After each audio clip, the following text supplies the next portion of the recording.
बिस्मिल्लाहिर्रहमानिर्रहीम। अस्सलाम वालेकुम स्टूडेंट्स।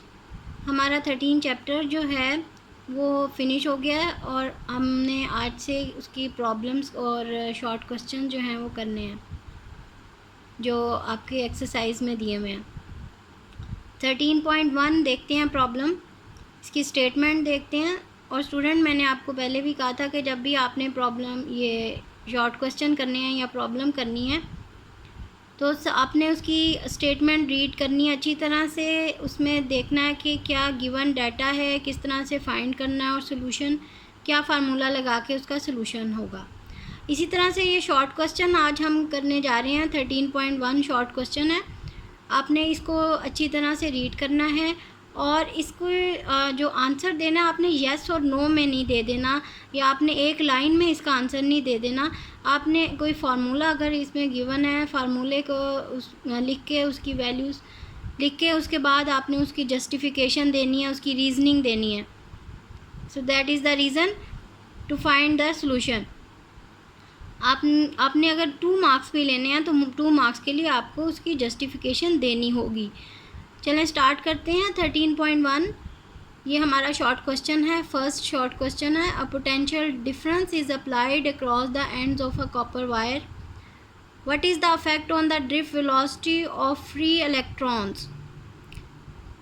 अगर हम पोटेंशियल डिफरेंस अप्लाई करते हैं कॉपर वायर को, कंडक्टर है जो कि, तो ड्रिफ्ट वेलोसिटी जो है फ्री इलेक्ट्रॉन पे उस पर क्या असर होगा। ड्रिफ्ट वेलोसिटी की डेफिनेशन हमने पढ़ी है, उसका फार्मूला, उसकी जो वैल्यू है वो भी हमने पढ़ी है। That is very important. तो नंबर 1 पॉइंट है इंक्रीजिंग द पोटेंशियल डिफरेंस। अगर पोटेंशियल डिफरेंस इंक्रीज़ करें तो ड्रिफ्ट वेलोसिटी पे क्या फ़र्क पड़ेगा। नंबर 2 है decreasing the length and the temperature of the wire.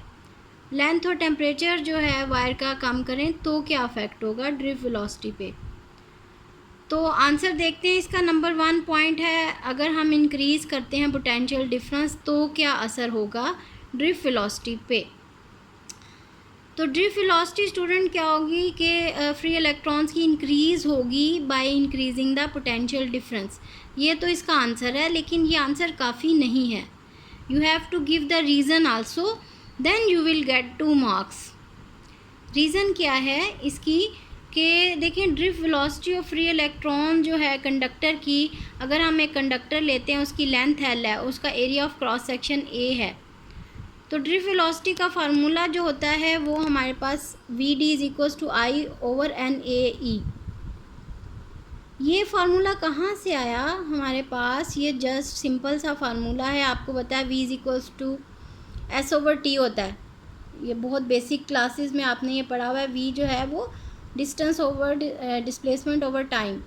Displacement अगर लेंथ ऑफ कंडक्टर है एल है और टाइम टी है हमारे पास, तो ये एल ओवर टी हो जाएगी वी की इक्वल, वी की वैल्यू। और आपको पता है करंट जो है वो rate of change of charge है, delta Q over delta T. तो टी की वैल्यू अगर यहाँ से निकालेंगे हम तो टी की वैल्यू क्या आ जाएगी हमारे पास, V over L, L over V आ जाएगी। ठीक है, टी क्रॉस मल्टीप्लाई होगा इस साइड पे और वी नीचे आ जाएगा, तो टी की value is equals to l over v. तो हम यहाँ टी की value l over v put कर देंगे, t is equals to l over v. और डेल्टा क्यू जो है स्टूडेंट आपको पता है कि अगर एक लेंथ कंडक्टर की एल है, उसका area of cross section A है, तो उसमें एन नंबर ऑफ चार्ज जो हैं, इलेक्ट्रॉन्स हैं, तो हमारे पास कितनी वैल्यू आ जाएगी, एन ई जो है चार्ज ऑन इलेक्ट्रॉन है और एन नंबर ऑफ इलेक्ट्रॉन है, तो टोटल हमारे पास कितनी वैल्यू आ गई, delta q is equals to n e a l, और डेल्टा टी क्या आ जाएगा, एल ओवर वी। तो ये आ जाएगा करंट। करंट की वैल्यू वी वी से कैंसिल आउट हो जाएगा हमारे पास, सॉरी एल एल से कैंसिल आउट हो जाएगा, और हमारे पास क्या आ जाएगी इसकी value, i is equals to e n a v. यहाँ से हम वेलोसिटी निकाल सकते हैं ड्रिफ्ट वेलोसिटी की। ये जो वी है इसको एक साइड पे रखेंगे, बाकी टर्म दूसरी साइड पे चली जाएंगी, तो वी डी, वी को वी डी कह दिया, V is equals to I over N A E. ये हमारे पास एक इक्वेशन आ गई ड्रिफ्ट वेलोसिटी की। और आई किसके इक्वल होता है, वी ओवर आर के इक्वल होता है। तो हम आई की जगह क्या लिख देंगे, वी ओवर आर। इस सारे फार्मूले से हमने ड्रिफ्ट वेलोसिटी की इक्वेशन ये बना ली, और वी डी जो है वो हमारे पास आई की value V over R put करके V over N A R ये आ जाएगी हमारे पास। अब ये जो इक्वेशन बनाने का मकसद ये है कि ये हमें शो कर रही है इक्वेशन कि अगर हम इंक्रीज़ करते हैं पोटेंशियल डिफरेंस अगर हम बढ़ाएं तो इसका मतलब इट इज़ प्रोपोर्शनल, तो वेलोसिटी भी बढ़ेगी, आई जो है ड्रिफ्ट वेलोसिटी भी इंक्रीज़ होगी, पोटेंशियल डिफरेंस के इंक्रीज़ होने से करंट इंक्रीज़ होगी and hence v d increases, तो वी भी इंक्रीज़ हो जाएगी। नेक्स्ट क्या है नंबर 2 पॉइंट पे, the drift velocity of electron increases by decreasing the length and temperature. ये गिवन है कि अगर हम लेंथ और टेम्परेचर को डिक्रीज़ करते हैं तो ड्रिफ्ट वेलोसिटी पे क्या असर होता है, इसकी भी रीज़निंग देंगे हम कि वैसे इसका आंसर जो है क्या होता है कि ड्रिफ्ट वेलोसिटी ऑफ इलेक्ट्रॉन जो है वो इंक्रीज़ हो जाती है अगर हम लेंथ और टेम्परेचर डिक्रीज़ करें।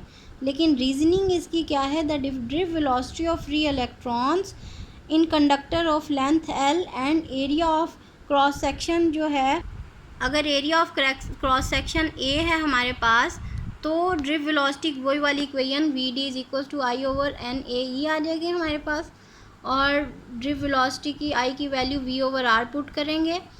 तो इसमें हमें पता है कि रेजिस्टेंस जो है डायरेक्टली प्रोपोर्शनल है लेंथ के और टेम्परेचर के, ठीक है, ये हमें नोन है ये वैल्यू।